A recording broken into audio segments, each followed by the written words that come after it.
প্রতিনিধি পাঠিয়ে দেখেন এখানে আনসার ক্যাম্প দিলে সমস্যাটা সমাধান হয়, তাহলে আর্মড আনসার দেন, যেহেতু এখন বাউন্ডারি নাই। আর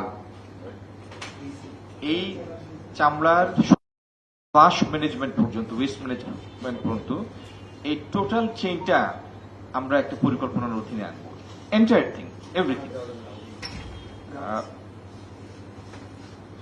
শুনে এটা ফানি লাগতে পারে, কিন্তু এখানে কোনো ওয়েস্টই ওয়েস্ট না, এভরিথিং ইজ ইউজেবল, প্রত্যেকটা জিনিস ইউজেবল। একটু আগে আমার এমডি যেটা বলছিলেন যে আপনার বর্জ্য পদার্থ বলতে মূলত ফ্যাট, এনিম্যাল ফ্যাট, যেটা এনিম্যাল ফ্যাট তো আমরা সবাই জানি সাবান তৈরিতে ব্যবহার হয়। এখন সাবান তৈরিতে ব্যবহারের উপযোগী কেমিক্যাল এটাকে বানাতে হবে বা পর্যায়ে নিয়ে যেতে হবে, তেলও বানাতে হবে। এটা প্রত্যেকটা জিনিসেরই ইউজ আছে। পৃথিবীতে এই মুহূর্তে যে ওয়েস্ট আনইউজেবল সেটা হলো নিউক্লিয়ার ওয়েস্ট। এছাড়া প্রত্যেকটা জিনিসের ইউজ আছে, এবং এই ইউজ যে আছে, এই সেক্টরের যে পটেনশিয়ালটা আছে, এটা আমাদের সম্মিলিত চেষ্টায় সেই জায়গায় চামড়া খাতটাকে আমরা নিয়ে যাব ইনশাল্লাহ।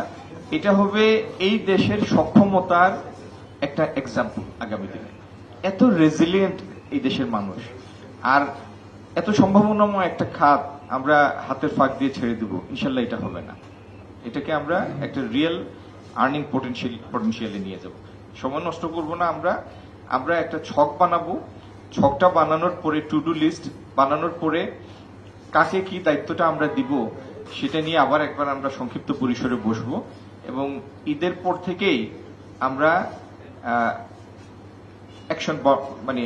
অ্যাকশন ওরিয়েন্টেড প্ল্যানের মধ্যে যাব। নো মোর মিটিংস, আলাপ আলোচনার জন্য। Meetings will produce results. এবং এই প্রত্যেকটা জিনিসে আপনাদের কন্ট্রিবিউশন দরকার।